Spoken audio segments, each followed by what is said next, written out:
Alright, making a video. Yeah, out and about. Quite weakened condition still. Otherwise, a bad cold. Nasty. Fever and whatever. And, anyway, that's your problem. This is my problem. Happens. Shit happens, as they say, but apparently not. So, that's the irony of this conversation. Is there is no shit. There's no bad in the universe. There's no wrong. There's no problem. Yeah, nothing to see here. Inconsequential. And clearly, I'm arguing that no, there is consequential, and that real consequential happened when organisms acquired consciousness. That's consequential. The rest of it is just stuff banging off of each other. Everything else is just stuff banging into each other. But when the stuff bangs into each other in such a way as to create consciousness, yeah, something else is happening. Something that matters. Something significant. Something that justifies the creation of words like bad and shit and foobar and whatever. Just, yeah, you've now created meaningful language. You've now created a reason to have a meaningful conversation because something is at stake. There's win and there's lose. There's success, there is fail. There is efficiency and there is inefficiency.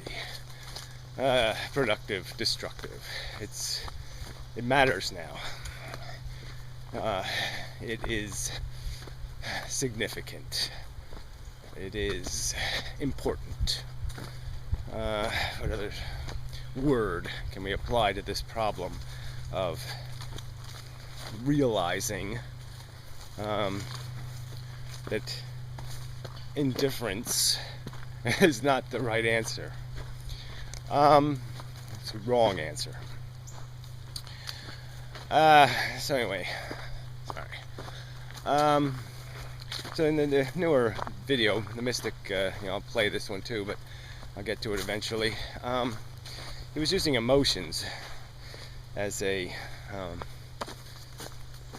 point of argument. So let's say the first sensation wasn't an ouch, but was instead love. This is example. And first off, we don't even have a definition of that, so I don't even know what that means beyond a desire to satisfy a depressed ego. I mean, needing love is really just needing validation. You need something to want you, to need you, to appreciate you, because your ego, you feel inadequate or insufficient, so you need love or something like that. Then of course there's just lust, which you could have used, I suppose. But anyway, let's just play with the now combining of visceral simple sensations with more complex sensations, and as if they're equal. And this is like in the physics argument. This would be like denying the existence of the distinction between a photon and an electron and a neutron, the nucleus and the orbitals. This would be like denying the fundamental constituents of the model, to sit there and say, I can't tell the difference between a sensation of pain and an emotion. So I would argue that these are very different things, and they may be made of each other, but they're not the same thing. You don't talk about them like they're the same thing. An emotional reaction is a much more complex neurological activity than the sensation of a raw physical pain. And I would argue this in how the piano is played, or the note, we could even say. So let's say pain is a note played on the brain, and it's just the pressing of a key, dong, dong, dong, dong. And at certain frequencies, certain speeds, the pain is heard. And then at certain other frequencies, we don't hear it because it's too quick. So it's like high frequency sounds that we don't hear, and very low frequency sounds that we don't hear. We have a range of perception. So I could argue that this is much like this system of emotion is just a complexity built into the pressing of the key. The key is now pressed in a more complex manner, creating multiple frequencies, and that only bits and pieces of it are heard, and they're heard in a manner. It's certainly produced in a brain moving much quicker than consciousness is. Consciousness is really slow. It takes me a long time to think and talk and do all this stuff, where my brain is making the sentences really fast. My brain is composed. This whole video, in a sense, it's way ahead of me. My subconscious brain is way down there. It's way down the path in terms of making this video. And the consciousness is struggling along because it's got to wait for the sentence compositions to come, and the rest of it's got to construct it and put it all together. But the brain already has it in the notepad, and it's just perfecting it before it can fly out of my mouth. It's adding the proper nuance, the right flavors, the right zing. It's giving it, it's taking all of its learned resource and trying to apply. Don't touch your nose, that might look bad. It's trying to apply that to perfecting the conscious performance. So an emotion is something that's built out of pieces. It's built out of pieces of pain, pieces of ding ding ding ding, little taps on the key, but it doesn't have the dong dong dong dong that our brain knows as pain. It has a different signal, a different frequency, and each emotion has a different tone to it, a different flavor, if you want to call it that. And that's why we've been able to label them, is because they have a general feeling that we can convey to each other and be able to say, yeah, I felt that weird, song. Yeah, I've heard that song in my brain. The I feel guilty because I was a son of a bitch. Yeah, I've done that. Yeah,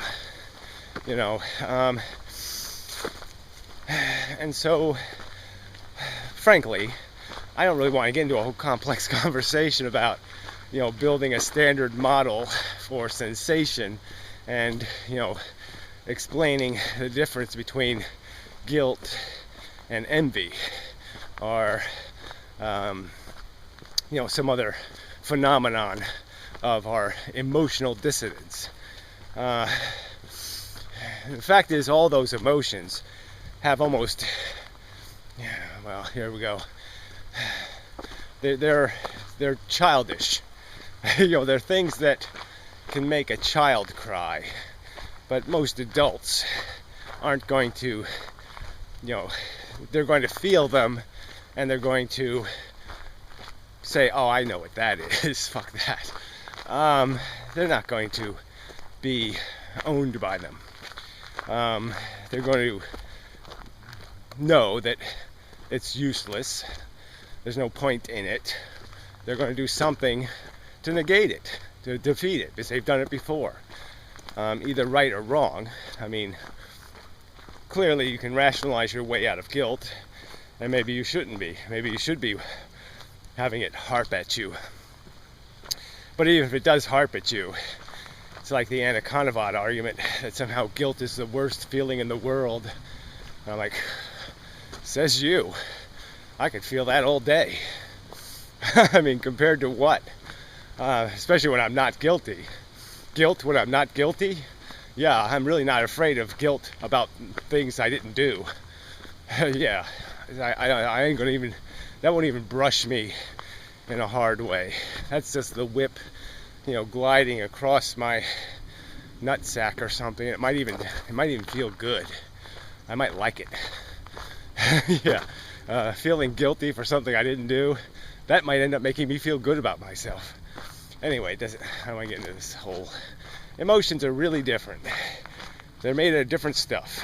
It's difference between a photon and an electron, difference between a photon and a neutron. There's just no point in comparing these two things and saying they're the same thing. You could say they're made out of the same stuff, but no point in saying they're the same. Yeah. Now, I guess dissidence would be an interesting word to use, that all emotions are a kind of dissidence, a kind of brain frustration. So you could say that all emotion is frustration, and that there's just different flavors of frustration, and that all frustration is just conflict between some kind of good thing and some kind of bad thing. So, love would be the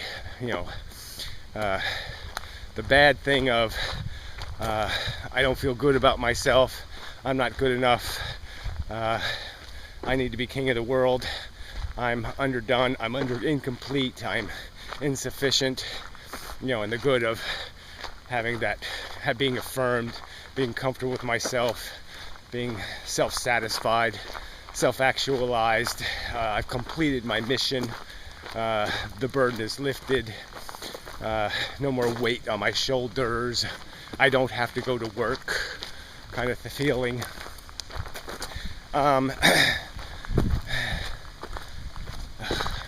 Break a little. Okay. Anyway, so emotions are just, I think it's all photons, it's all just some sort of pain mechanism, but it's just how you compress the spring. And if you compress it really quickly, we don't feel it. Pain has to be a slow compression. But if you compress it really fast and jab that little button, you'll fool our brain, and it'll have a sense of dissidence. It'll have a sense of something's not right. I'm frustrated, I'm tense, I'm irritable, I'm anxious, I'm poised, I know there's a decision I have to make, I'm excited even, everything's turned on, tensed, but it's not the same as pain. It might be made out of it. It might be made out of little tiny jabs of it, but it's not the same as. So anyway, I'm just hoping this. I mean, I knew as soon as I saw his video, I was like, oh, what? I'm gonna have to waste half an hour talking about the difference between, certain kinds of sensations, and we can't just use words in some kind of general way and say, look, nausea is not necessarily painful, but it's just so fucking obnoxious that it might as well be. Can't we put it in the same category? Do we really have to parse negative sensations into all these categories? Can't we just say bad, good, feel bad, feel comfortable, feel dissident, uncomfortable, aggravated, hostile, excited even. These are states, and that the value component is visceral and loud. The bad of pain is as wet as water. Okay? The bad of pain is wet like water. It's just not something you can miss. It's not something you can misinterpret. The interpretation is in its very substance. The wetness is part of its identity. It's the entire identity of pain is its badness, its repulsive, repugnant, hostile nature, function, actuality. So anyway, yeah. Well, I made it. Yeah, I'm really getting too old for illnesses. It's weird how life works. I mean, you start off kind of hating to deal with things, and then you get in that middle range where, yeah, I can deal with that. Yeah, I can take that. Yeah, I can take that. And then I'm kind of sliding into a range again where, damn, I just don't have the patience for it. I just don't. So anyway, till next time and such. So forth and whatnot.